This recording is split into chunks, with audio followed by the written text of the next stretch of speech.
history in the making, healing to be awakened. Yeah, you are the star of your story at Let's Talk and Grow with Miss Roshumba. You know, my son is born on a Wednesday. Seen and felt because they are the largest group. And so my we got your back. No, we're not perfect. So now you know it's time to grow at Let's Talk and Grow with Miss Roshumba. Let the healing begin. Hey, welcome back to another session of Let's Talk and Grow with Miss Roshumba. This is part 2 with Miss Liyea. She says yes to life. Yeah, that's what we're talking about. She says yes to life. She's a young woman of the 21st century, a young, beautiful woman of color with intelligence. And so, you know, when she decides to speak, we must lean in and listen as she tells us what she's been through so far and what she's going to do. You know, and we must, hail her up and others like her. Because this is a new time in our world. Lots of things are shifting quickly. And our season as elders is very much different from what they're dealing with right now. So I left part 1 with the question as to what are some of the unfair life experiences that have surprised you and set you into a defense mode. And, and you touched on the situation of, your job, your peers, and how they saw, themselves superior to you because of their shade and their ethnicity, and, kind of had you in the shadow. Yeah, exactly. And now I'm in the forefront, so. Yes. Yeah. Yes. So how did you turn that around? Oh, it took a lot of self-love. Self-love. Once I just stopped hearing what everyone else had to say about me and how I looked, and I just started looking at myself, and I'm like, you know what? If you change anything about yourself, it's because you want it done. Yes. So after a while, I got into my skincare, and I started dressing ways that I would like to see myself, and I loved on me. That's when I realized people were loving on me too, and they wanted to, hey, who is that? Started peeking over and asking, but now I knew, I'm like, well, what is it that you like about me now? Because I know what I like about me, but what do you like? Yes. Yes. And I think I wouldn't have had it any other way. Yes. Yes. So turning it around. What do you like about you? Oh, see, I love the tone of my voice. Yes. I love my heart. I love how I can love on others and how I can bring a group of people together and,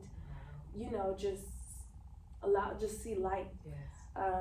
I like how I'm always ready to learn more and how I soak up the knowledge that is given to me. Bright, intelligence. Yeah, I could go on and on and on and on and look on, at that. but I love a lot about me. I love a lot. Wow, you hear that? We are so good at knowing who is doing what in the virtual world of like movies and actors, what P. Diddy is doing, what Rihanna and them are doing, but we never look in the mirror and ask ourselves, what's up with us? What am I doing? And so everyone is unique in their own put together. Everyone has been put here as a gift. And so we must learn how to take that time to find out who we are. Yeah, we do. And I was lucky enough to recognize that at a young age. At first, I didn't understand the message. I was so upset. I'm like, I deserve it too. I deserve it too. But it was definitely for a bigger picture and a bigger purpose, because now at 21 with a son, I have more to give him. Yes. I have more to teach him than I guess most people at my age do. Yes. Yeah. Yes.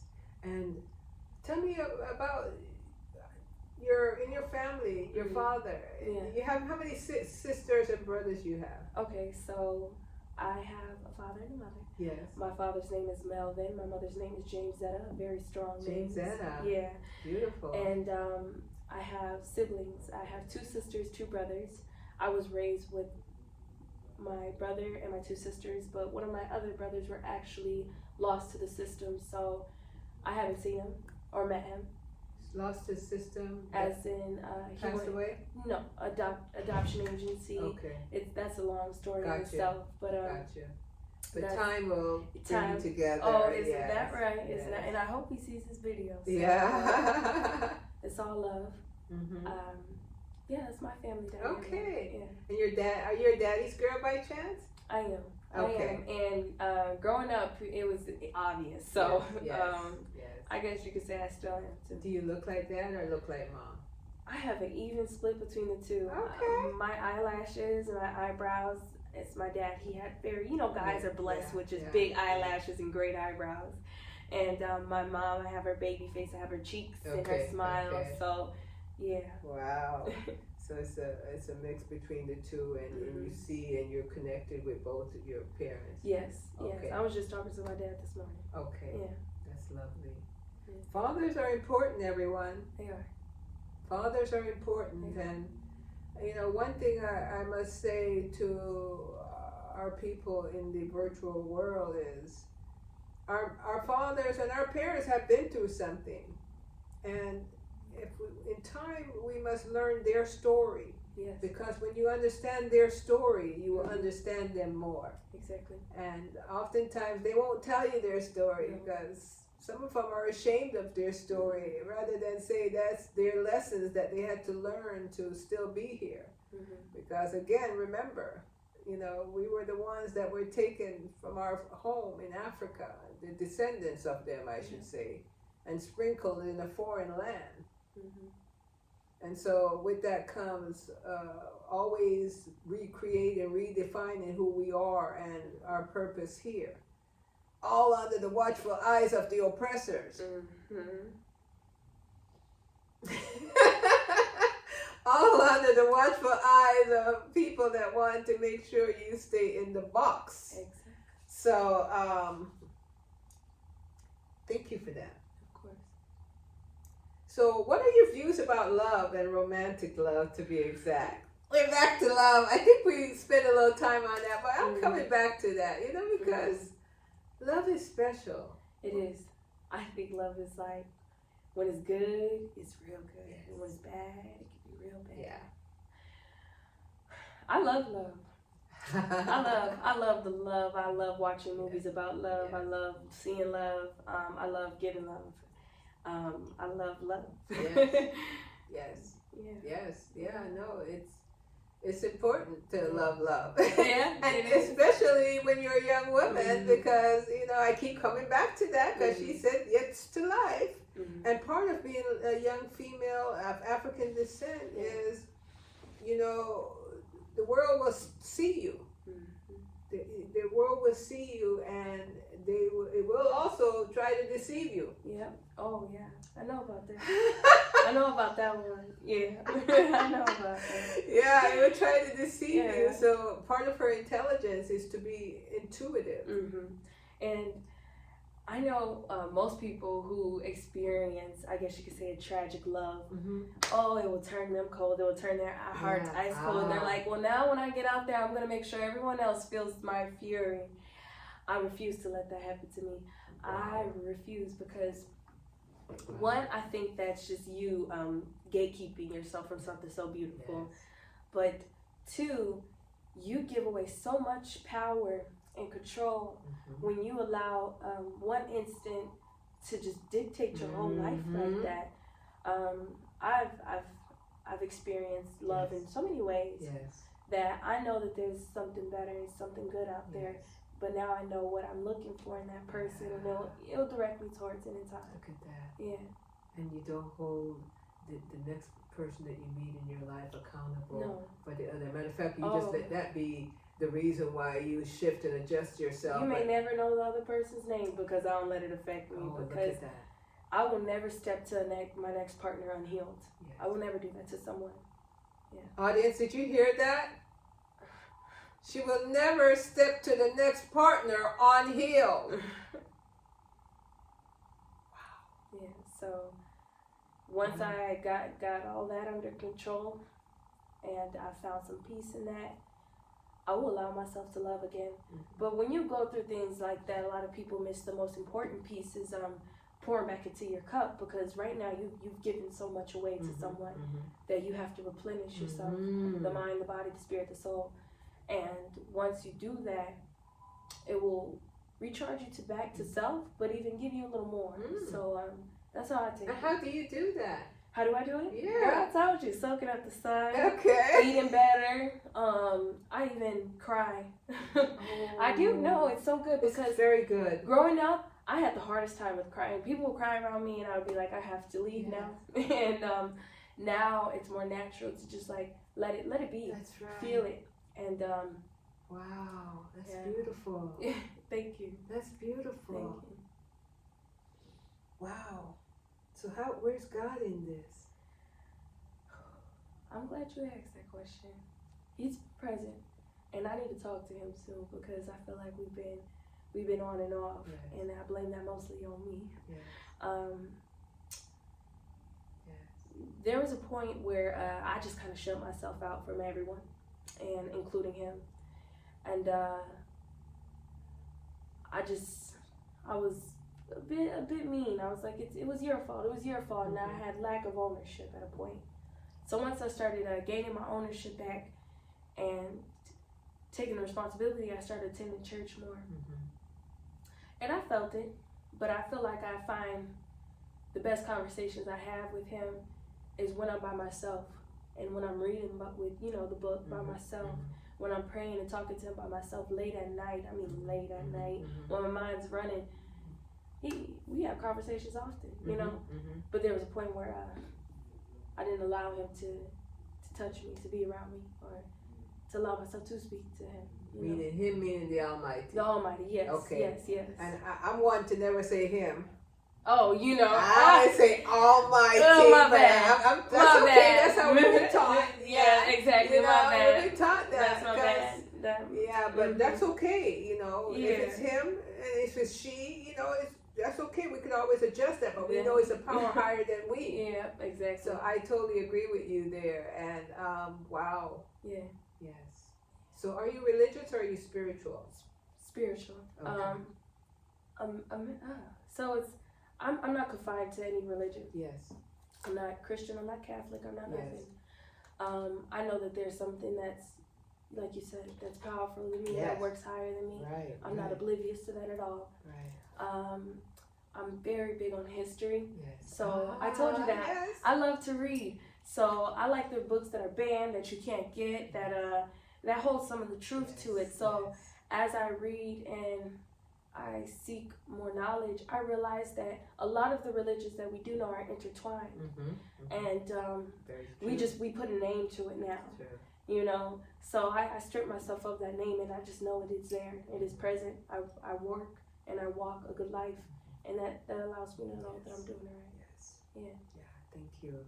Because sometimes the bottom line is love. Yeah. It's love. Yeah. Love for humanity. Mm-hmm. And when we know how to love, we'll see if we're getting love or not. Yeah. So I guess you may have covered this, but I'm gonna throw it out there. What is most important when choosing to love and being chosen by someone? What is to be loved? Well, do they love themselves? That's what I look for. I like someone who, I don't like them cocky, but I like someone who knows they got some worth, and they speak highly of themselves and others. When you speak about others when they're not around in such a good light, I know you're a good person as well. Because you don't even have to be doing this. They're not here, but you do it. That's one thing I look for. Okay. History is a good thing. So where do you come from? Okay, so if you dealt with this and this, how have you healed from it? And those are some difficult questions to ask to people who never thought about it. And I like to ask future questions. Where do you see yourself in the next 5 years? Do you think like that? Right. And a good spirit. Yes. Yeah. And how about their family dynamics? Yeah, I think that's part of the history too. Okay. How do you talk to your mother? Yes. Do you talk to your dad? Yeah. What's your relationship like with your mom? Because I have been in relationships with people who expect me to be their mother. Yes. And that's not what I can do, you know. And you know, and because of where we've been as a people, you know, oftentimes majority of us come from single parent household. Yeah. So that mommy issue is a big part of our lives, you know, and mommy issue and daddy issue. And daddy, yeah. Dad, yes, mommy and daddy, exactly. Mommy being too strong, daddy being absent, you know, daddy being, you know, present but invisible, you know. So these are all of that problems that started off with that poem. These are all the segments of it that start to show up. So I don't think there will be at any time that we're going to find anyone that is without any kind of pain and suffering and some kind of challenge to overcome, including ourselves. But then we have to ask ourselves, what is absolutely okay, you know, I can deal with versus what I cannot. Exactly. And so I guess when I posed that question, those are some of the things, you know, I wonder, you know, what absolutely can you not deal with? On a personal level? Yeah. I like somebody who's clean and tidy. Okay. I appreciate that. Yes. You know, especially if we're supposed to work and coexist with one another. How can we help each other upkeep the home, our castle? Let's see. What else? I will not deal with someone who doesn't know how to share the power. I am a very powerful woman, and I would love to have a very powerful man present in my life. And if there's some way we can work that between the two. But I've been meeting a lot of people where they like a very submissive, very don't say it even if you know it's wrong woman, and I'm not that. Yeah. So I need somebody who knows how to share the power, because all this knowledge, all these books I'm reading, you don't want to hear from me? That's messed up, man, you know? And a lot of power, if we look back in history, a lot of powerful men have powerful women beside them. That's correct. Obama did. Yes, Malcolm X did. The list goes on. That's right. Yeah. And they know how to share the power. They know when they got to do it, when their lady got to do it, and just being aware of that. So let's see, what's something else? What's my red flag about it? I'm going to ask a question about that power sharing thing. Go ahead. Because you see, sometimes, especially when we think of black men, because black men, I'm gonna stand beside you in this moment, because I had 5 brothers, I'm the only girl. I always say that. But our society is very oppressive to our black men. And, you know, they a matter of fact, if you're ever out and you're standing next to a black man asking the question of having a conversation with someone of another race, they're always staring at the woman as if the black man isn't there. So there's this element of black men that sometimes they have to come on a little stronger than they should, because they feel like in their home is the only place that they could be strong. Of course. And the black woman's role in how would you define whether that's just his arrogance or he's just trying to, you know, release some of his oppression from work or just the world in general? Do you mean the power? Yeah. Of it? So I definitely believe that you're right. The society puts a lot on their shoulders, and they need something sweet to come home to, you know, and where they do feel like they have the power, and that's where I share my power. That's where you see, that's where I share. Sometimes I feel like there may be everyone else did me wrong, and now I'm going to feed that energy to you. Okay. And I don't like that. No, because I'm your partner, and I'm gonna stay beside you, and I'm gonna help you. But not if you're not loving on me and being helpful to me too. So I think that when I say like share the power, it's like I know when it's my time to be quiet, to be his, you know, is submissive, you know, Yes, whatever he needs you to be. yeah. But then there's times where you got to speak up. And Exactly. you got to say what's on your mind. Yes. Yeah. Yeah. So knowing that it's coming from the heart. Yeah. You know, it's not coming from the ego. No. Oh yeah, tit No. for tat. Okay. Because we are Yeah. healers. Yes. We are the healers, and Black men do need healing. Yeah. I see it all the time, Yes. and I feel like we're the only ones who know how to do that. Yes. We know where to hit them, where it's Yeah. at. So Hear that, Black man? You hear that? Yeah. She knows. She knows. And then she's raising a Black boy. exactly. So, you know, to the men out there in society, when you think a Black woman really is not for you, remember, oftentimes, because of what society has done, she had to recognize who you are because she carried you. Yeah. And even though sometimes she may have not done the best job, because, you know, if we were still in Africa at 6 years old, your job was to follow the father. Mm-hmm. But again, remembering that we were the ones that were taken from our motherland, sprinkled throughout the world, we have some upsets. Mm-hmm. So, you know, we have to learn what is ego and what is really the truth from our hearts. Yeah. So I love how you cover that. And knowing history Mm-hmm. is a big part of it. Yeah, it is. It's very important. America is at its crossroads now. Mm-hmm. In its 248 years as a country. Mm-hmm. And I'm taking it from 1776 to now. That's 248 years, because that's when it got its independence. And we of African descendants are also at a crossroads. Mm-hmm. For 246 years of enslavement, Mm-hmm. that's how many years the ancestors of America was enslaved, 1619 to 1865. Mm-hmm. And to 159 years of now post status, Mm-hmm. has left us in an uncomfortable, unique status. Mm-hmm. Can you speak to it, your understanding of it? Mm-hmm. So, The to give you, crossroad, to give you some backstory, a lot of, on my father's side, my uncles and aunts are in about their 80s and stuff like that, and I was raised in Mississippi, and I get a lot of my knowledge from that side of the family, you know, my mom as well. Yes. What I've learned is that it wasn't that long ago.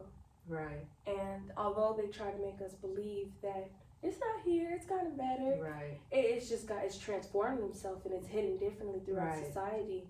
So you see it every time in the business that I do in real estate.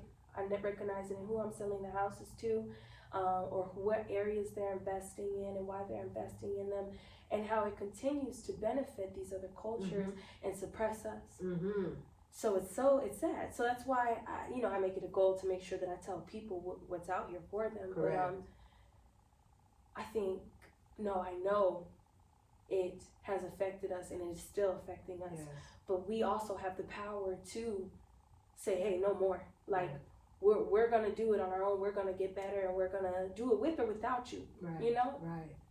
Right. Thank you for that. Of course. And you know, the fact that you're a real estate agent, you know, it's so important that part of the American dream be attained in buying property. Exactly. Yeah. Do you run across a lot of African Americans that really should have owned a home by now, but Yes. don't? Yes, actually.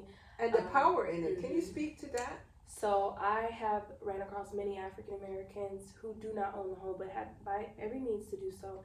I respect everyone's journey. I understand that maybe that's not what they're looking for right now, but I always encourage people to game plan, you know, and understand the importance of it's not just for you, actually. It's for your children. It's for your children's children. This is how deep it goes. In 1930, you were able to buy a home for $3,900. Wow. That's 3,900. $3,900 in the 1930s. And these homes were passed down through trust. Their grandchildren have reaped the benefits of what they left behind. Right. And this is why you'll constantly see us getting the end of the stick. Right. So yeah, I've had people who've come into my office who've been this close to getting pre-approved, but then they were like, nah, I'm comfortable living the life that I'm living right now. It's what I know. Interesting. Yeah, and you know, and I hate to say it, I've worked with literally every other race. When they come in, they're gonna get it done. They've already set out a plan. They're ready to. They've got their money ready for it. Their family's helping them with it. So it's my job being in this position to challenge people, to advocate for them, and let them know that hey, it's possible. And when you're in it and when you're going through it, I'm helping you. Cause see, I sell them the home, but my job doesn't end there. I have people who call me after the fact with questions. Right. I have people who purchase a home and they're looking to now invest. Right. And that's what I'm here for. Okay. You know? I love what you've just said because, you know, with rent just out the roof, the price of rent, you know, this system has made it a point generationally to make a living off of the renters, which are oftentimes African Americans. Yes. Because majority, there's a large percentage of us that don't own homes, correct? Yeah, that is true. That is true. And the numbers haven't changed. I mean, they've even gotten lower over the time. I want to say it was in 2019, don't quote me, it was 40% of Black people who own home or something like that. And as we continue to grow, it's only been fewer people. There hasn't been a change in numbers. It may even be less than 40, depending on where you are.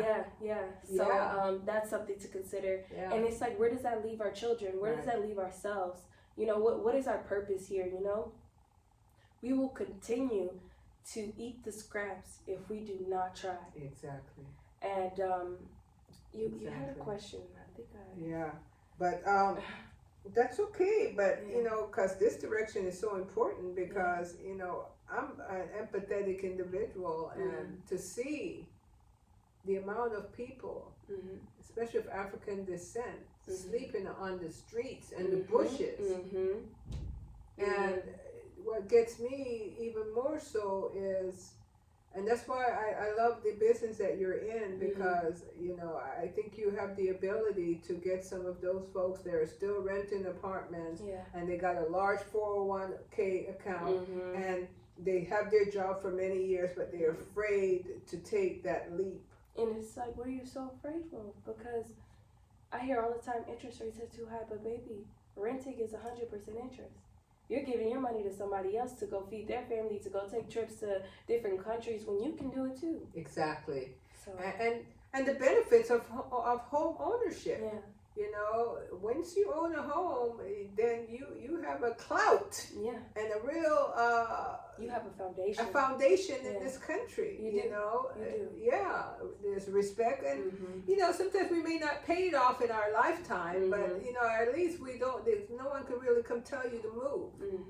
No. And you can and you can become creative in your space and do what you want. It also allows people to know that there's some place to go to that's solid, that's solidified. You won't have to worry about so-and-so moving if you know that they just bought their home. They'll be there for like 15 years or so. Right, and your credibility goes up and no raising of rent and you know the money you could take out and invest in other things. Exactly. Do you think do you think a lot of our folks not really that are qualified that are not buying home is because they don't trust the system and they don't have faith that really they could do this?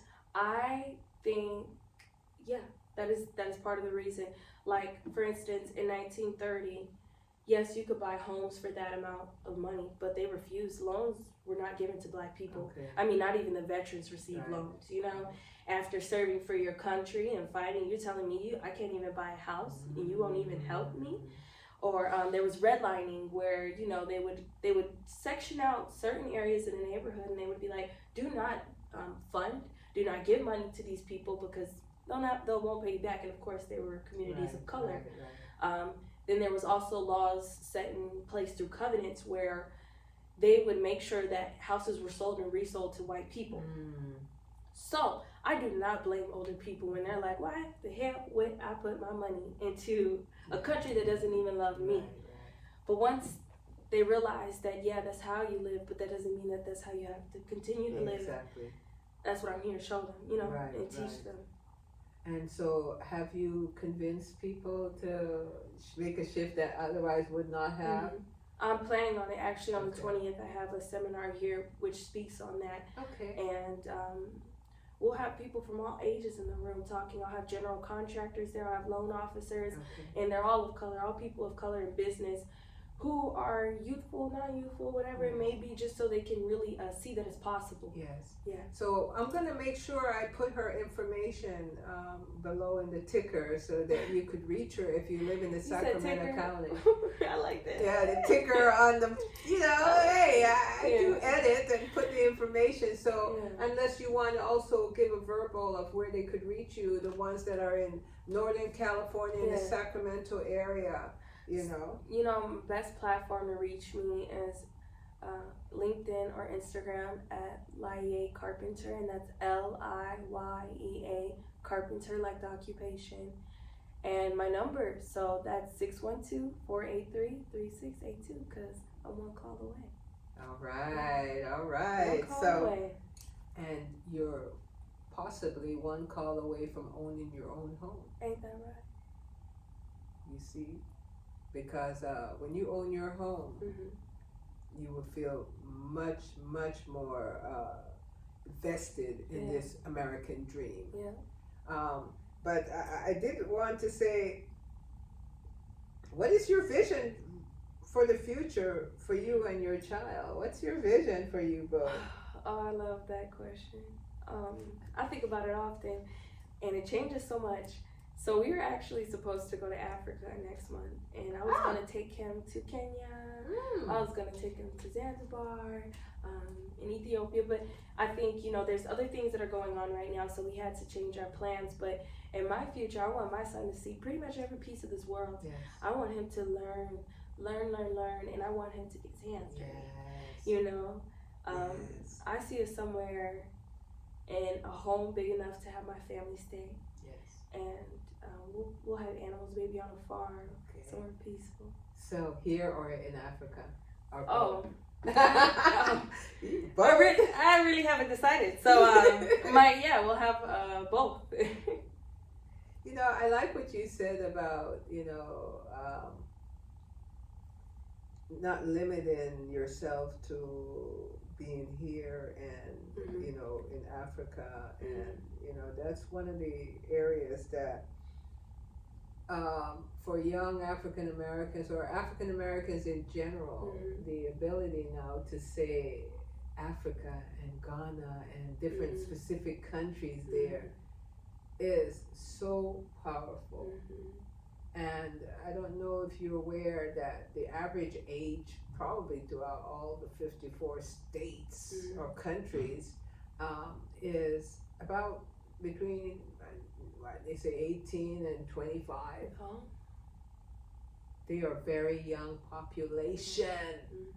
And I witnessed it myself in Ghana. Hey, shout out Obasamase, Ghana.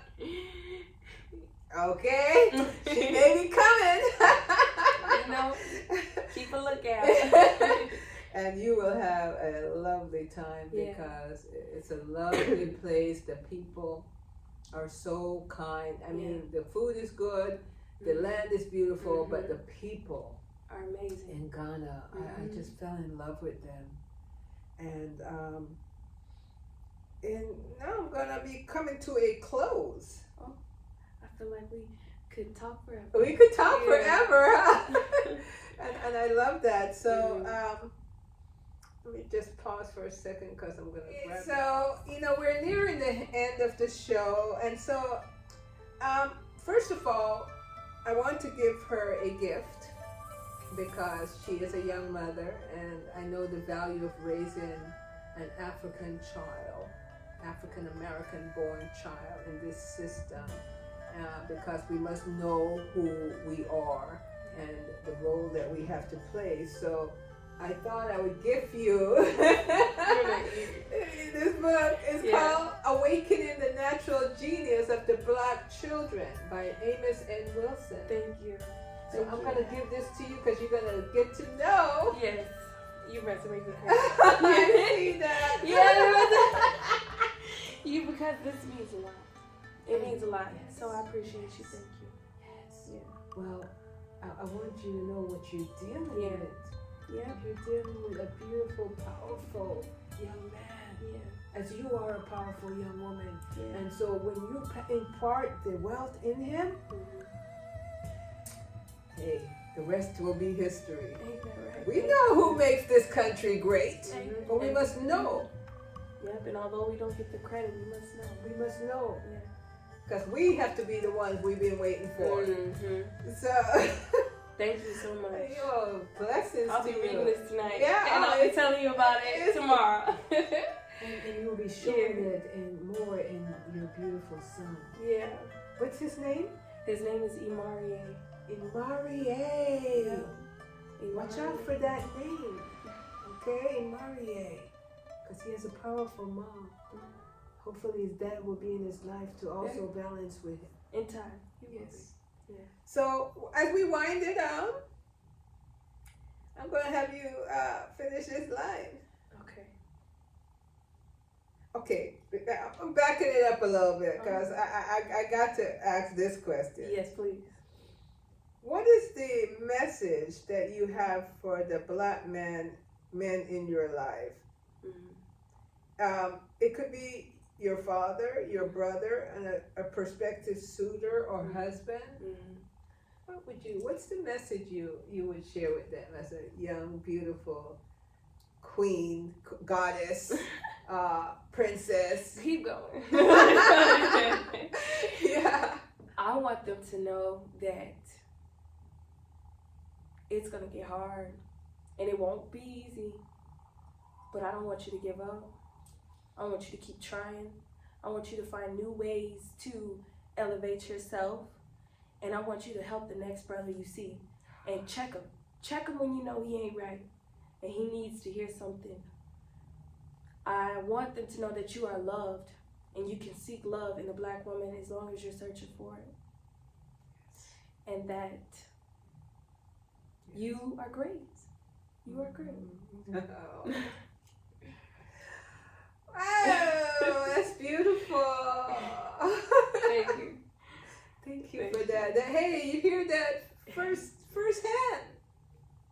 You're great. Yeah. Because for those that, even though your father may not be there in your life, you're great. You know, your uncles, you know, because we know some of them have to do the rites of passage in this society, which take them through the prison system. Yeah. And some had to sacrifice and go to their grave before their time. Yeah. Yeah. But we still love you, and we're still partnered to see you through. Thank you for sharing that. Thank you. And finish this line. I got you. I'm Miss Liyea, and I come to you in the rawest form, with the highest light, with the everlasting love. Yeah. Thank you for being here and leaving your mark on our world. Thank you for having me. Thank you. So now you know it's time to grow at Let's Talk and Grow with Miss Roshumba. Let the healing begin.